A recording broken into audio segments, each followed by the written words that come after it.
Bom dia, crianças! Bom dia, famílias! Tudo bem com vocês? Eu tô aqui na minha casa, em Porto Alegre. Isso mesmo, meu marido recebeu a direção de Deus pra gente vir passar a quarentena aqui na minha cidade natal. Vocês sabem que eu não gosto muito de frio, né? Mas eu aceitei o que Deus decidiu pra minha vida e vou ficar aqui bravamente, né? Enfrentando esse frio. Mas eu tô com muita saudade lá do Rio de Janeiro, que tem aquelas praias lindas, aquele sol lindo, né?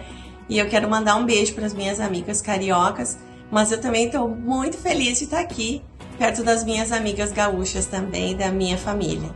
Principalmente da minha família, né? Que eu amo muito, assim, e me fez muita falta lá no Rio de Janeiro. Vamos continuar ouvindo as histórias bíblicas? Então tá. O povo de Israel, depois da festa da vitória, eles foram conduzidos por Moisés em direção ao deserto de Sur. Era um lugar assim que não tinha muitas fontes de água, né? E eles chegaram no lugar chamado Mara. Esse nome Mara significa águas amargas. E então o povo começou a murmurar. Tu sabe o que é murmuração? Murmuração é reclamação, falatório, lamentação, queixa, insatisfação e rebelião. Quantas vezes eu fiz murmuração na minha vida? Muitas vezes. E isso daí não é legal, né? A gente tem que ir aprendendo cada vez mais com Deus, com o Espírito Santo, que murmurar contra o nosso próximo, contra as situações da vida, né? E até mesmo contra esse vírus que tá por aí, não vai melhorar a situação, nem ficar murmurando contra os nossos governantes, né? Não vai resolver. A palavra de Deus é bem clara, ela diz que a gente tem que orar pelas autoridades, tanto do mundo natural como do mundo espiritual. Mas o povo de Israel naquela época não tinha muita sabedoria em relação a isso, e eles começaram a murmurar contra Deus e contra Moisés. Moisés, tudo bem, né? Ele era um homem. Então, assim, ele não estava muito preocupado, assim, aquilo chateava ele, mas ele estava muito preocupado que o povo começou a murmurar contra Deus. E esse é o pior tipo de murmuração que a gente pode fazer, porque Deus, ele sabe de tudo que a gente precisa. A bem da verdade, nossas orações não precisariam ser orações de petição, né? Porque Deus sabe tudo que a gente precisa, tudo que a gente quer, né? Mas a nossa oração deveria só ser mesmo de adoração a Deus, porque aí a nossa vida ia ficar muito diferente. Então Moisés, ele foi buscar a direção de Deus, né? E aí quando ele falou para Deus, que já sabia, né, óbvio, porque Deus estava assistindo tudo ali, Deus mandou Moisés colocar um pedaço de madeira, né, um pedaço de árvore, uma árvore cortada, naquelas águas, e aquelas águas ficariam boas. Então Moisés obedeceu, colocou a madeira na água, né? E as águas ficaram doces, e aí o pessoal pôde tomar aquela água, né? E ficou bem feliz, né? Ali nesse lugar, Deus começou a dar as primeiras leis e colocou o pessoal à prova, né? E tem um versículo nessa parte do capítulo 15 de Êxodo, que eu gosto muito, que diz assim, Êxodo 15, 26, e disse, se ouvires atento a voz do Senhor teu Deus, e fizeres o que é reto diante dos seus olhos, e inclinares teus ouvidos aos seus mandamentos, e guardarem todos os seus estatutos, nenhuma das enfermidades porei sobre ti, que pus sobre o Egito, porque eu sou o Senhor que te sara. Eu sou o Jeová Rafá, né? Então, o que Deus estava avisando ali para o povo? E eles tinham presenciado todas aquelas 10 pragas, né? Lá do Egito. Eu já fiz um vídeo sobre as pragas do Egito. Dá uma olhada aí no canal. E o povo egípcio sofreu muito com aquelas 10 pragas. E o povo de Israel assistiu de camarote todo aquele sofrimento. Mas ele não queria que o povo passasse pelo mesmo tipo de problema que os egípcios passaram. Deus tem coisas diferentes para o povo dele. Deus tem bênçãos, Deus tem qualidade de vida para o povo de Deus. né? E não é só para os israelitas, é para nós também, os que amam Jesus, né? Os que são o povo de Deus. No Sur, eles foram para uma região chamada Elim. Eu acho que esse lugar aí chamado Elim deve ser um lugar bem bonito, porque diz que tem, a palavra de Deus diz que tem 12 fontes de tinha 12 fontes de águas e 70 palmeiras. E eu fiquei imaginando, será que essas palmeiras eram todas do mesmo modelo, né? Ou se eram palmeiras assim diferentes, né? Ali em Elim, eles começaram a montar e a desmontar acampamento, né? Eles começaram a sua jornada e eu acho que é ali que surgiram os primeiros escoteiros, né? Os primeiros desbravadores, os primeiros aventureiros do mundo, porque eles tiveram que desenvolver habilidades de acampamento, né? Que lá no Egito eles não precisavam, porque eles tinham as casas, né? As casas de escravo, claro que não era parecido com os palácios egípcios, mas eles tinham as casinhas deles, né? E ali, em Elim, eles começaram essa jornada de montar e desmontar acampamento, montar e desmontar acampamento. E isso Deus estava preparando eles, né? Nessa nova jornada para eles aprenderem uma coisa. Eles tinham que aprender a confiar em Deus. Eles tinham que aprender a confiar na provisão de Deus. Essa confiança, essa fé, né, que o povo precisou ter, a gente também precisa ter hoje em dia, né? A gente precisa ter e não ficar confiando assim na força do nosso braço, nem na força do nosso talento, nem na força do nosso dinheiro. Porque essas coisas não são nada assim, né? Não são nada sem Deus. Deus que dá todas as coisas, né? A Bíblia conta que o povo de Israel tinha ganhado de Deus 2 itens para acompanhar essa jornada. Vocês sabem quais são os itens? Eu já falei, né, no meu vídeo do Mar Vermelho. De noite, eles tinham uma coluna de fogo. Uma coluna de fogo para aquecer, né? Aquecer e iluminar, porque muitas vezes no caminho dessa jornada, eles tinham que caminhar de noite. Como é na vida da gente, né? Nós estamos vivendo um momento em que a gente tem que caminhar de noite, né? Porque esse tempo que a gente está enfrentando essa guerra contra esse vírus, é um tempo que o planeta parece que está andando muito de noite, né? Tá tudo escuro e a gente precisa da chama, né? Da chama do Senhor, do fogo do Senhor para iluminar a nossa caminhada noturna. E de dia, eles tinham uma nuvem, né? Uma nuvem, eu imagino uma nuvem bem fofinha, bem grande, bem linda. E essa nuvem, ela fazia sombra para o pessoal. Então, essa nuvem, ela trazia, assim, um conforto térmico para o povo de Israel durante as caminhadas de dia, que eram caminhadas, assim, que eles tinham que enfrentar o sol quente, né? Tinham que enfrentar as dificuldades do dia, né? Como é no nosso dia a dia, né? A gente tem também, assim, nossos problemas, né? Mas Deus sempre manda uma nuvem. Ele sempre manda uma nuvem para nos trazer uma sombra. No capítulo 16, o povo de Israel, eles levantam um acampamento da região de Elim e vão para a região de Sim. Sim ficava entre Elim e o Monte Sinai. Aí o pessoal começou a murmurar pesado, assim, a coisa ficou punk. Eles começaram a murmurar muito contra Moisés e Arão. Então eles começaram a murmurar, né? Murmurar bastante, assim, e sentir saudades da terra do Egito. Eles começaram a sentir saudades e falar para Moisés, para Arão, naquela ladainha, né? Que eles queriam que lá no Egito tinha carne, que eles podiam comer carne, e eles podiam comer pão até se fartar, né? E eles estavam, assim, com saudade do Egito. Mas muitas vezes a gente, com as nossas atitudes, também sente saudade do Egito, né? O Egito espiritual. Então, assim, a gente tem que pedir para o Espírito Santo para sempre estar nos purificando, porque nós somos seres humanos falhos, né?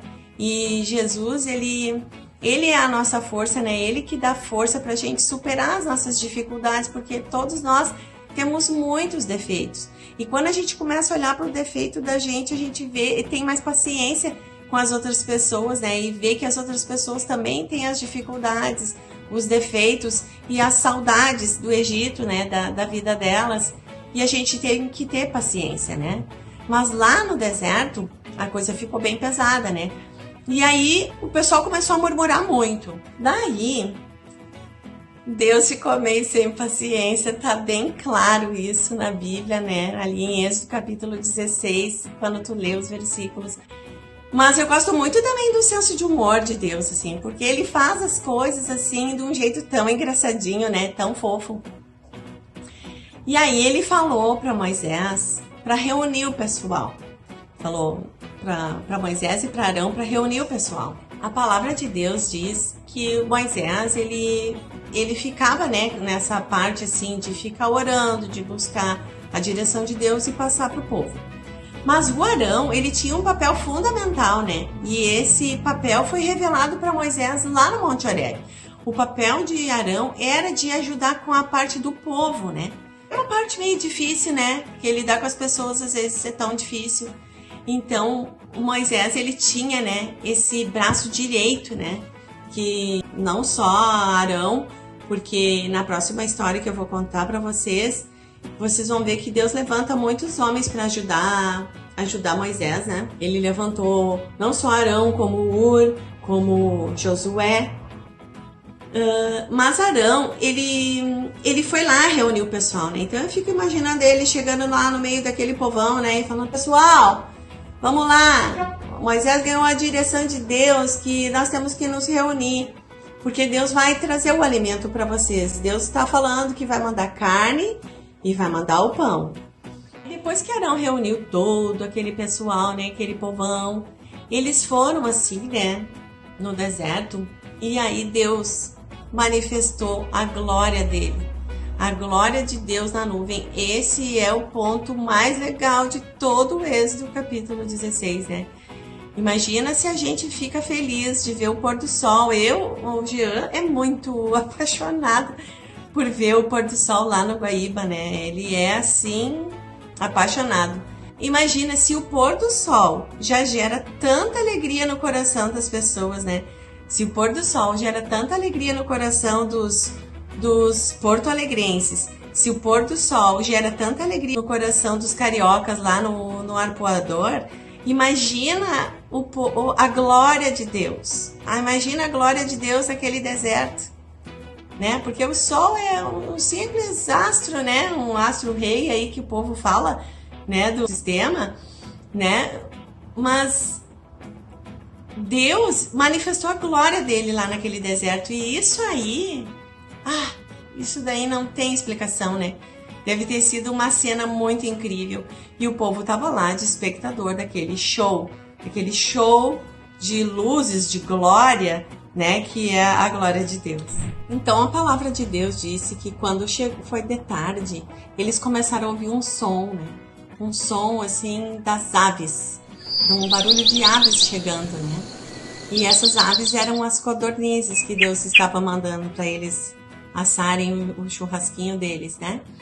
E a palavra de Deus diz que quando amanheceu no outro dia, Deus e tinha um orvalho assim, né? Quando o orvalho secou, ele deixou um resíduo. E esse resíduo era uma coisinha miúda, uma coisinha redonda, tipo uma semente de coentro, mas tinha sabor de mel. E esse era o maná de Deus, o maná. O maná era um alimento que eles iam receber diariamente, né?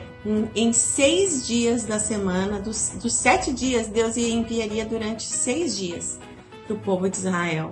Os israelitas, eles ficaram muito alegres, assim, né? Com aquele pão do céu caindo, né? Aquele presente de Deus. E eu achei tão interessante que a palavra de Deus diz que Moisés começou a dar umas instruções para eles, né? As instruções, assim, de colher aquele maná, né? Que eles não podiam ser olho grande, assim, querer pegar mais do que eles poderiam comer. E não poderiam ser egoístas, né? E eles tinham que pegar a porção certa. E eles tinham que pegar equivalente mais ou menos, assim, 2 litros de maná por dia por pessoa. E no último dia, antes do dia do descanso, eles tinham que pegar 4 litros de maná por pessoa. E aí Moisés passou até umas receitinhas para eles, né? De como que eles podiam fazer, que eles podiam fazer bolinho, podiam assar, podiam cozinhar e deu todas as instruções pro pessoal. Moisés tinha um cuidado com o povo, né? E esse amor, assim, que Moisés tinha, ele aprendeu com Deus quando ele era pastor de ovelhas lá em Midian, né? Deus usou as ovelhas para ensinar Moisés o amor que ele tinha que desenvolver ali por aquele povo, né? Que ele já amava, né? Com certeza. Mas são nas dificuldades que a gente vai aumentando mais o nosso amor, né? Deus mandou Moisés guardar um pouquinho de maná para eles guardarem de lembrança. Então Moisés mandou Arão, né? Falou, mano, vai lá e guarda um pouquinho de maná para nós colocar na Arca da Aliança, né? Para o povo de Israel sempre ter essa lembrança dessa provisão. Eles saíram dali de Sig e foram para a região de Refidim. Lá em Refidim, eles começaram a montar o acampamento, né? E não repararam que ali não tinha água. E aí eles começaram a murmurar de novo. Só que dessa vez, quem perdeu a paciência foi Moisés, assim, ele ficou bem chateado. E aí ele foi reclamar para Deus. E ele falou, esse teu povo aí, esse povo, eles vão acabar me apedrejando. E ele estava com medo, né? Então Moisés ganhou uma direção de Deus, de juntar o pessoal mais velho, né, os anciãos. Era a segunda vez que Deus já estava fazendo isso, né? De fazer Moisés juntar o pessoal da terceira idade, o pessoal que tinha experiência de vida, o pessoal que já tinha um certo trabalhar da vida, assim, né? E mandou chamar aqueles anciãos, né? Porque ele queria fazer um milagre na frente daquele pessoal. Deus sabe o valor das pessoas, né, mais velhas, e ele nos ensina isso, né? Como é importante a gente ouvir, né, as pessoas mais velhas, a liderança, né, os anciãos. Eu muitas vezes, assim, quando eu passo por tempos difíceis, assim, eu busco conselho nas pessoas que têm, assim, mais sabedoria, as pessoas que têm, assim, muita coisa boa para oferecer. E é muito importante, crianças, a gente prestar atenção no que os mais velhos estão dizendo pra gente, né? E aí, tá, Moisés juntou aquele pessoal, né? E subiu em direção ao Monte Horebe de novo. E encontrou uma rocha que Deus mostrou pra ele. E Deus mandou ele bater naquela rocha com o cajado dele. E aí Moisés pegou aquele cajado, bateu na rocha e saiu água. Muita água, assim, muita água que todo o povo bebeu, assim, aquela água. Eles ficaram felizes, né? Mataram a sede, porque a água traz isso, né? A água traz alegria, a água ela representa, assim, a alegria, ela limpa, né? A gente usa a água para tantas coisas boas, né? E a água é uma bênção de Deus e o povo se alegrou tomando aquela água. E Deus deu a provisão, né, de tudo, né, nesse lugar para aquele povo, né? Ele deu a carne, deu o pão, deu a água e Deus dava tudo, né? Dava nuvem, né, de dia, dava coluna de fogo de noite. E é isso, né? Esse Deus que provê, ele não vai deixar faltar nada pra gente, mesmo nesse tempo de coronavírus, não vai faltar. Deus sempre levanta alguém para ajudar, e porque ele é um Deus de provisão, né? Além de ser Jeová Rafá, que está escrito lá em Êxodo 15:16, ele também é Jeová Jireh, o Deus da provisão, né? Então vamos orar? Fecha os teus olhos aí que eu vou orar. Deus querido, Deus eterno, Pai de amor, Pai de bondade, Tu és tudo para nós, Senhor. Tu és o nosso Jeová Rafá, o Deus que nos cura, Senhor. Cura as pessoas, Senhor, que estão com esse problema, Senhor, do vírus, do Covid. Cura, Pai, cura todo aquele que te clama, Senhor, que Tu possa, Senhor, vir com a Tua mão de cura, Senhor. Tu és o Jeová Jireh também, Senhor, o Deus da provisão. Alimenta, Senhor, todas aquelas pessoas que precisam, que estão passando por necessidade, que estão sem emprego, que estão sem a provisão. Que Tu possa levantar pessoas, Senhor, que Tu possa levantar pessoas que levem alimentos, pessoas que possam ajudar essas pessoas que estão com a falta do alimento, a falta da provisão. Que Tu possa, Senhor, usar os Teus filhos, Senhor, nesse tempo difícil, Senhor. Que Tu possa despertar, Senhor, no nosso coração. Desperta no meu coração, Senhor. Desperta no coração dos meus irmãos, Senhor, o amor ao próximo, Pai. Em nome de Jesus, Senhor, porque só Tu, Senhor, pode resolver, Senhor, essa dificuldade que nós estamos passando. Eu Te agradeço, Senhor, pelo maná que Tu sempre me dá diariamente, Senhor. na minha Bíblia, na minha espada azul. E eu te amo, Senhor, eu te amo e te agradeço por tudo que o Senhor tem feito de provisão na minha vida, na vida da minha família, na vida das crianças, na vida das famílias brasileiras, Senhor. Muito obrigada pelo teu amor incondicional, obrigada porque tu é um Pai eterno e eu te amo demais, Senhor. Muito obrigada, em nome de Jesus. Amém. E aí, tu gostou dessa história do maná? Então tu já sabe, né? Manda uma arte pra mim, manda lá no Instagram, pode mandar no WhatsApp, faz uma arte bem bonita que eu quero ver, tá bom? Um beijo no teu coração, que Deus abençoe Porto Alegre, que Deus abençoe o Rio de Janeiro, que Deus abençoe o Brasil inteiro, que eu amo esse país lindo. Eu não deixo ninguém ficar falando mal do Brasil, não, eu não gosto, porque eu amo minha nação e o melhor do Brasil é o povo. Às vezes as pessoas dizem que o melhor do Brasil é a natureza, é a biodiversidade, claro que é, né? O Brasil é um país muito bonito, muito rico, cheio de espécies, né, de plantas, de animais, mas o melhor do Brasil é o povo brasileiro, que é um povo que tem um coração bom, tá? Então tá, tchau, tchau, um beijo!